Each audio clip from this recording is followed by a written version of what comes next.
So let's move on to the bending strength of the non-compact shapes. As previously noted, most standard WM, S, and C shapes are compact. A few are non-compact, so katong na mga footnotes, no? Because of the flange width to thickness ratio, but none are slender. So, makaingon ka compact because either the flange will buckle or the web will buckle, no? Or non-compact.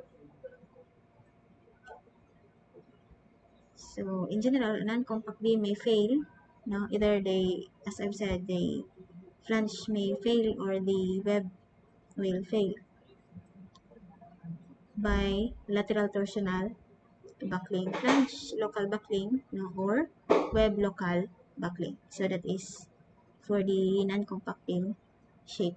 Any of these types of failure can be in either the elastic range or the inelastic range, no? Any of the type of failure. So, dili siya maabot atong not instability, not katong first region as you remember sa katong graph, no? Hindi siya maabot sa plastic moment. So, the strength corresponding to each of these three limit states must be computed and the smallest value will control. So, from the ASCF3 for flange local buckling, if you remember this lambda, this is the width to thickness ratio. If within this range for the lambda sub P and lambda sub R, the flange is non-compact. Buckling will be inelastic and the nominal moment is equal to this equation, no? ASC equation F3-1 or M sub P minus this is the same, no? The same with the M sub N earlier ganina, but ganina is gigamit niya ang L sub B. L sub B and L sub P and L sub R. This time, kani siya, this uses lambda, the width to thickness ratio, no? So, nominal moment is equal to this one, where this lambda width to thickness ratio is equal to BF over 2 TF, no? For the I shape. And the width to thickness ratio P sub P is equal to 0.38. You have to compare this one, no? With these two values for the lambda. 0.38 square root of E over Fy or equal to 1.0 square root of E over Fy. So the webs of all hot rolled shapes in the manual are compact.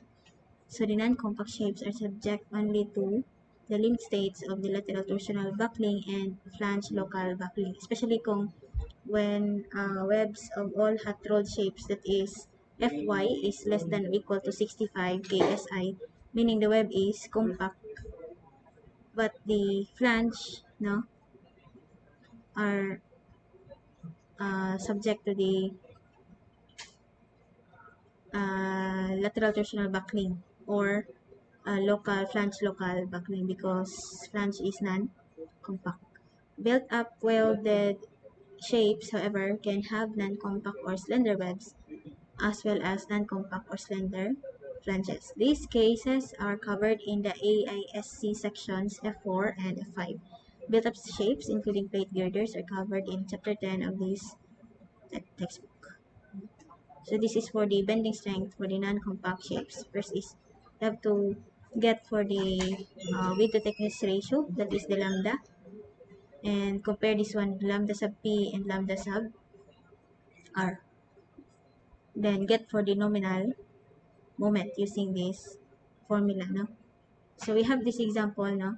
A simply supported beam with a span length of 45 feet is laterally supported at its ends and is subjected to the following service loads. So meaning uniformly distributed load, no?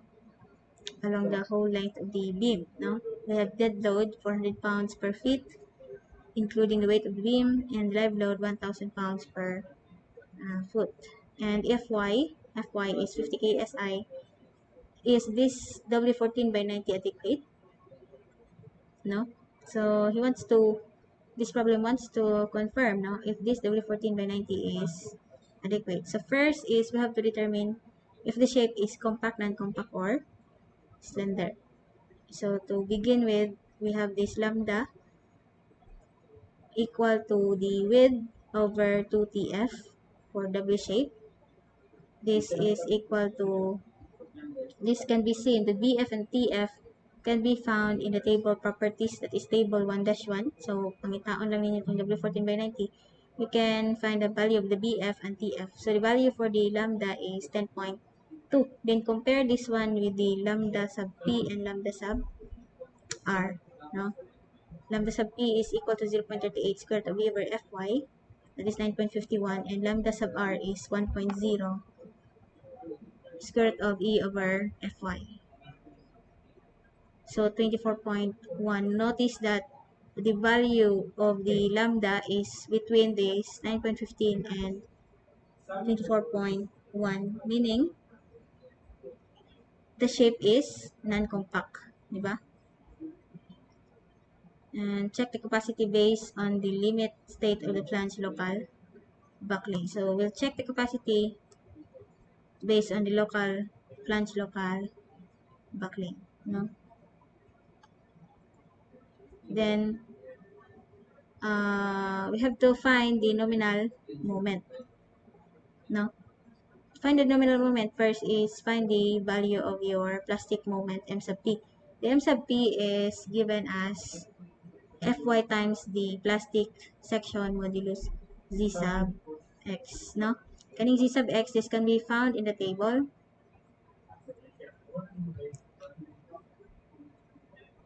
Equal to 157. Kung tanaw ninyo ang table 1-1 for table properties, makita ninyo ang Z sub X for the W14 by 90, no? So, kung atong tanawon sa table,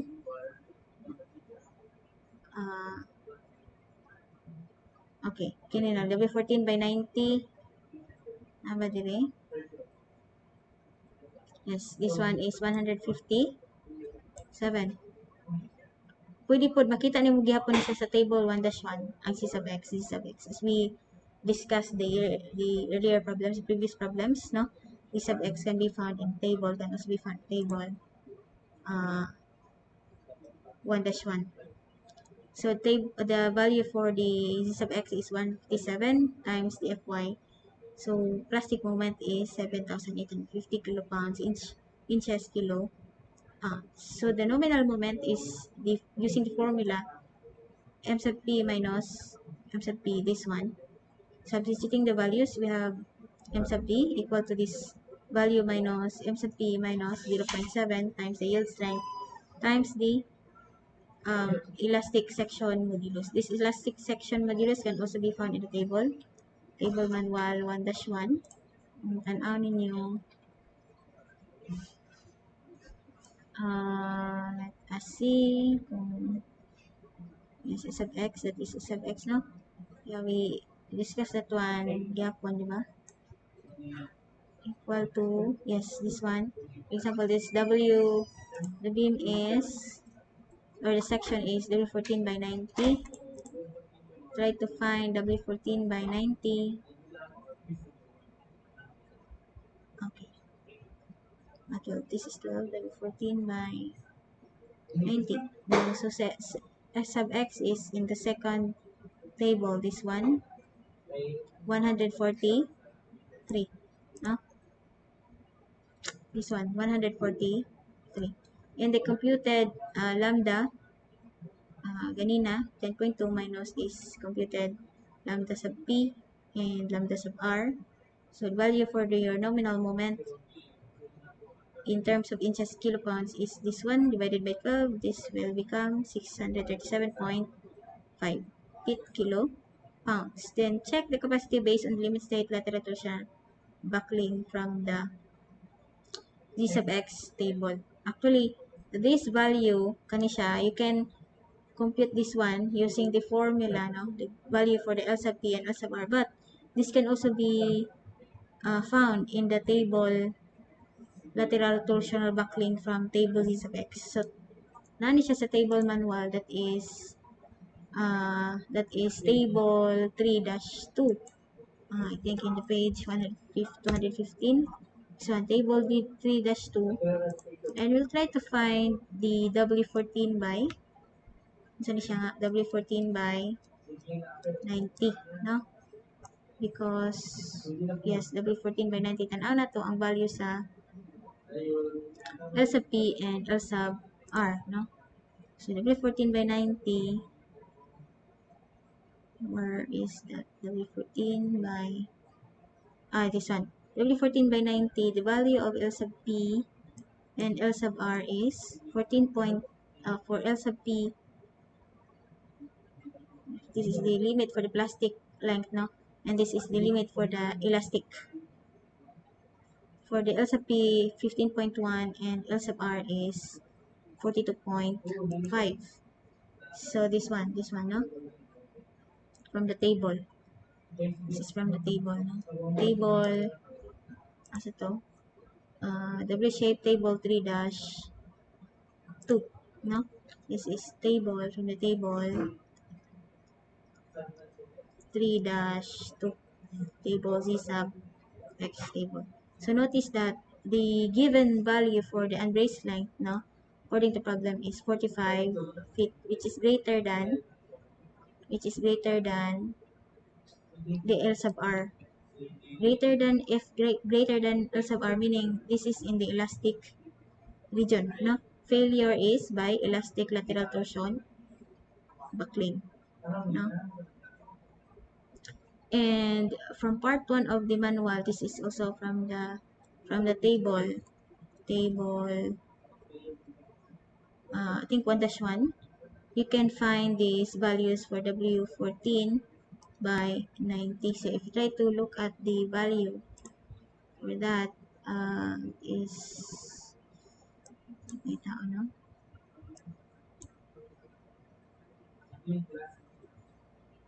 The stability, it is angle bar, W14 by empty. This empty. W14 by 90. Okay,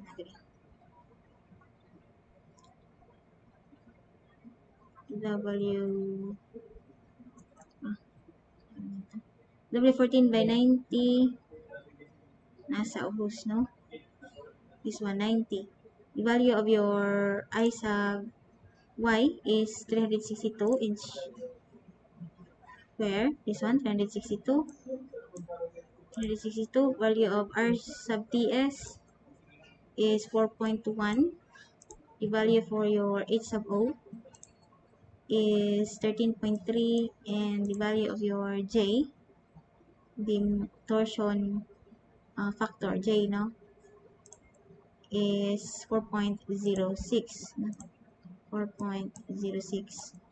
So this is from table 1-1, no? W shape is from table 1-1.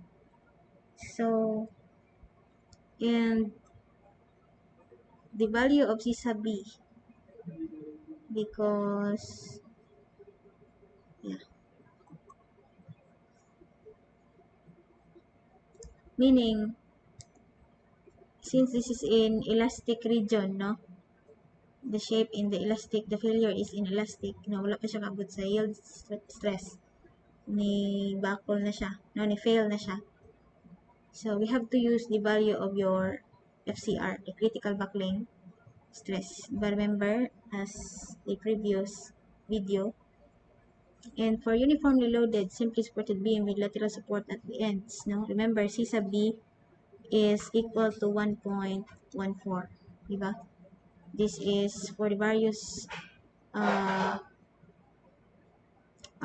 effect, no? C sub B, remember this one, ganina? for the uniformly distributed load, no, for simply supported beam, the value of C sub B is 1.14. So that is why C sub B is 1.14. And for doubly symmetric I shape, the value of your small c is 1.0 as given by AISC equation F2-4, no?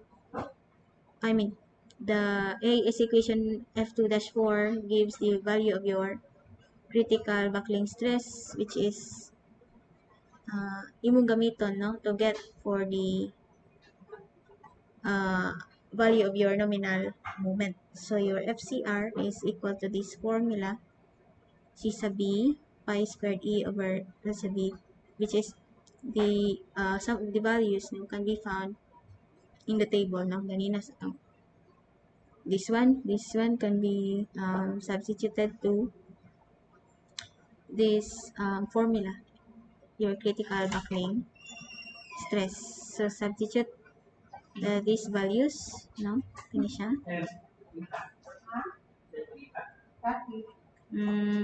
And the answer for your critical buckling stress is 37.2 ks. From AAS equation F2-3, the nominal moment is, because this is in the elastic region, no? The failure is in the elastic region. You have to use the nominal moment F sub CR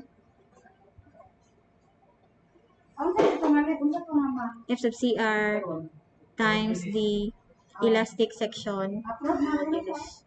So the elastic section modulus is we got this one from the table now, which is equal to 143 for W14 by 90, and this FCR is calculated as 37.2, no? So the value for your nominal moment is 5,320 inches kilopounds, which is true because, or which is correct because this is less than the plastic moment equal to 7,850 inches kilopounds.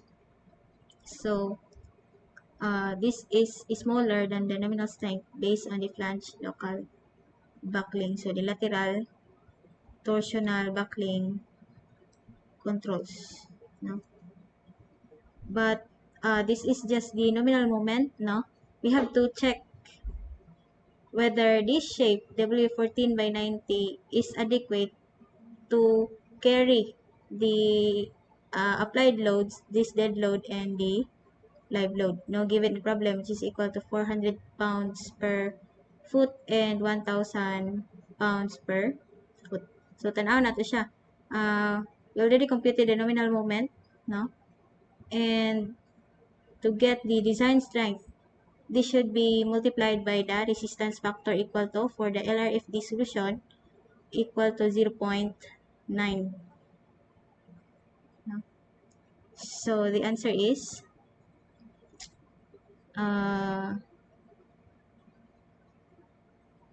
4,788 inches kilo pounds, or in feet kilopounds, that is 399, no?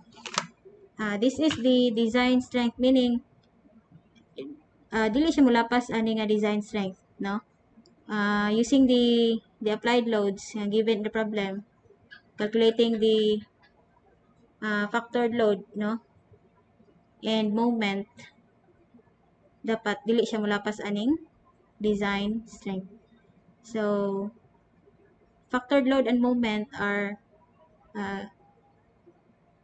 given as or equal to 1.2 the uniform load times the uniform load of dead load plus 1.6 times the uniform load of the live load, no? That is 1.2 times 0.4 because to convert to kilopounds, no? Plus 1.6 times 1.0. So that the ultimate uniform load is equal to 2.08 kilopounds per foot. And the nominal moment, the ultimate moment or the maximum moment, remember this is uniformly distributed load, no? As you learn in your theory of structures, for the uniformly distributed load simply supported beam, the maximum moment is 1/8 WL squared, no? So using this computed uniform load 2.08, so 1/8 times 2.08 times the length of the beam, 45 feet. The answer for this one is 527 feet kilopounds. Tanaw ni mo, we are only given the design strength 399 feet kilopounds, but we get the value for the ultimate moment or from the factored loads equal to 527, which is greater than 399 feet kilopounds, meaning this is not good, or dili siya adequate, no? So we are asked if this section is adequate, you can justify that this section is not adequate, no? Not good, no? And because the answer is, since the ultimate load or moment is greater than the design strength moment, the beam does not have adequate moment strength. So this is the answer. So the W14 by 90 is not adequate, no? Not adequate. And using the allowable stress, which is equal to F sub B equal to 0.6 times the critical buckling stress, no? The critical buckling stress is computed as 37.2 times 0.6. So the allowable stress is 22.3 KSI, meaning allowable stress dapat dili mo lapas ang imong applied stress aning 22.3 KSI. And for the ASD solution, for the applied bending moment, we will have to just add the dead load and the live load. So the applied moment for the ASD solution is 1/8 WL squared. So that moment is 354.4 feet kilopounds. And solve for the applied stress. This is just divide this one with the elastic section modulus S sub x, no? You remember this one, no? This is the applied stress. We already discussed this one in our previous discussion of the applied stress. So I believe, no, you remember this one, no? For the allowable stress, which is equal to 0.6 times the critical buckling stress. And because this is ASD solution, so we'll have to just add the dead load and the live load. This one is the dead load and the live load, no? Times the length equal to 45 feet squared, and the applied stress is, since this is in feet kilopounds, to convert to inches, so times 12 divided by the elastic section modulus equal to 29.7 KSI, which is greater than the allowable stress, meaning the section or the beam is not good, no? Since FB is greater than, or the applied stress is greater than the allowable stress, the beam does not have adequate strength, no? So with the same if we base our solution with the stress, no, allowable stresses and applied stress, the same with the design strength, no, for the moment, the W14 by 90 is not adequate, no? For the summary, nominal moment strength for I and C shaped sections bent about the x-axis. So we have to, um, solve, these are the steps, no? In solving for the nominal moment strength for I and C shaped sections. bent about the x-axis. First is determine whether the shape is compact. Then 2, if the shape is compact, check for the lateral torsional buckling as follows. So this one, no? This is the summary that we discussed no, earlier. So if L sub B is less than or equal to L sub P, meaning the beam or the section is stable, there is no lateral torsional buckling. So meaning the nominal moment is equal to the plastic moment. And if the unbraced length is within the range of the L sub P and L sub R, there is the inelastic lateral torsional buckling. So you'll have to use this value, this equation for the nominal moment equal to C sub B times this relation, no? This relation, which is less than or equal to the plastic moment, no? M sub P. And if the L sub B is greater than L sub R, there is elastic lateral torsional buckling. So we have to use the nominal moment equal to the critical buckling stress times the section elastic section modulus, which is again should be less than the limit plastic moment, where the critical buckling stress is equal to this formula. Most of the parameters here can be found in the table now. And if the shape is non-compact because of the flange, no, is non-compact, the nominal strength will be the smaller of the strength corresponding to the flange local buckling and lateral torsional buckling. So we have to use these conditions now for the flange local buckling. So if the width to thickness ratio is less than or equal to the lambda sub p, no, there is no flange local buckling. But if the thickness width to thickness ratio is within the range of this lambda sub p and lambda sub r, the flange is non-compact, and we have to use this nominal moment, no, using this width to thickness ratio na lambdas, no. And for p, for the I mean, yes, if L sub b or the embrace length is, I think this is okay, continuation. Yes, for lateral torsional buckling, you have to check for these conditions, no? If L sub B is less than or equal to L sub P, there is no lateral torsional buckling. If within this range, no, of the plastic length and the elastic length, there is inelastic lateral torsional buckling, and the nominal moment is equal to C sub B times this equation, which is less than or equal to the plastic moment. And if L sub B is, I think this is already discussed, no? Yeah, already discussed earlier kanina mo ano na siya concept. Use the critical backline stress. Igibalik na siya, no? And this is the summary. Next is we have to discuss the shear strength, no? Thank you.